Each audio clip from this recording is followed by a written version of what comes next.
What happens when a bar fight spirals into chaos? Discover how a simple complaint led to one of history's deadliest college riots. The University of Oxford, established in the late 11th century, is one of the oldest universities in the world. By the 14th century, it had grown rapidly and boasted a population of around 5,000 residents, including both townspeople and scholars. Tensions between the townspeople and university scholars were palpable due to their unique relationship. While they depended on each other for commerce and stability, there were numerous violent encounters in the past that strained this bond. Academic life had flourished, yet so had unrest. Earlier violence had led to significant outcomes, including the establishment of the University of Cambridge after the lynching of 2 Oxford scholars in 1209. On February 10, 1355, the feast of St Scholastica, 2 clergymen students, Walter de Springhus and Roger de Chesterfield, visited the Swindlestock Tavern. Their intent was to enjoy a drink, but what transpired would change the town forever. At the tavern, they were served wine by John de Croydon, the vintner. Disappointed with the quality, the students expressed their dissatisfaction, prompting an argument that would soon escalate.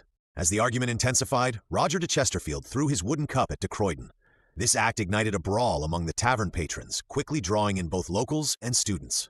As chaos erupted inside the Swindlestock Tavern, the fight spilled outside onto the bustling streets of Oxford. The locals rallied as alarm bells rang, with one group ringing the bell at St. Martin's Church, while students responded by ringing the bells at the University Church of St. Mary the Virgin.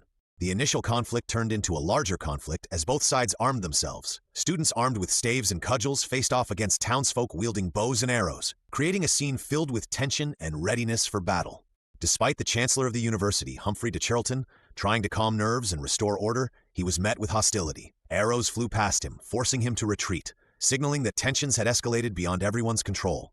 As night fell on February 10th, the violence subsided temporarily, but only to resume the following morning. Students barricaded themselves in their halls to protect themselves from mounting attacks, but locals were increasingly armed and organized. The morning of February 11th brought further chaos as town bailiffs incited locals to arm themselves. Gathering at St. Giles's Church, over 80 townsmen comprised an armed mob intent on finding the scholars hiding in safety. The mob advanced through Oxford, targeting students and scholars wherever they were found, causing devastation in their wake. The violence resulted in the first reported deaths as the townsfolk chased fleeing students, further igniting the riot. The violence continued to escalate throughout the afternoon of February 11th, as townspeople rallied even more reinforcements. An estimated 2,000 individuals from the countryside poured into Oxford to join the rioters, creating a chaotic and intimidating atmosphere. Faced with such overwhelming odds, the students retreated to their halls to barricade themselves as best as they could. They knew they were outnumbered and could not fight off an army of townsfolk armed with powerful weapons. That evening, the townspeople broke into multiple inns and hostels, searching for any hiding students.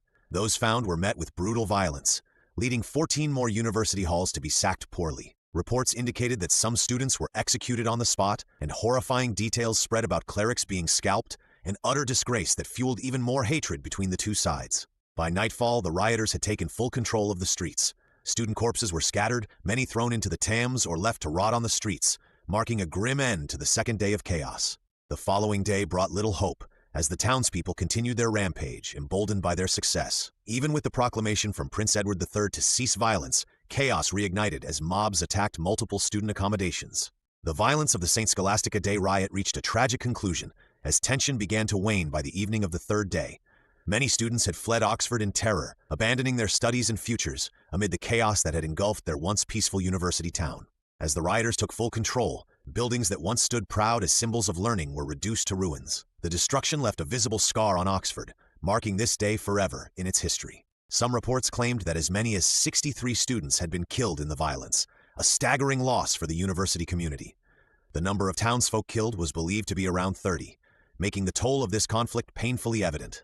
In the wake of the slaughter, the authority figures from both the university and the town were summoned to address the catastrophe. King Edward III, who was nearby in Woodstock, sent judges to investigate and ensure justice. In the face of the devastation, the king prioritized the authority of the university over the townspeople. This decision established a lasting impact on the relationship between the university and the town of Oxford. Concluding the investigation, King Edward III imposed heavy fines on the town.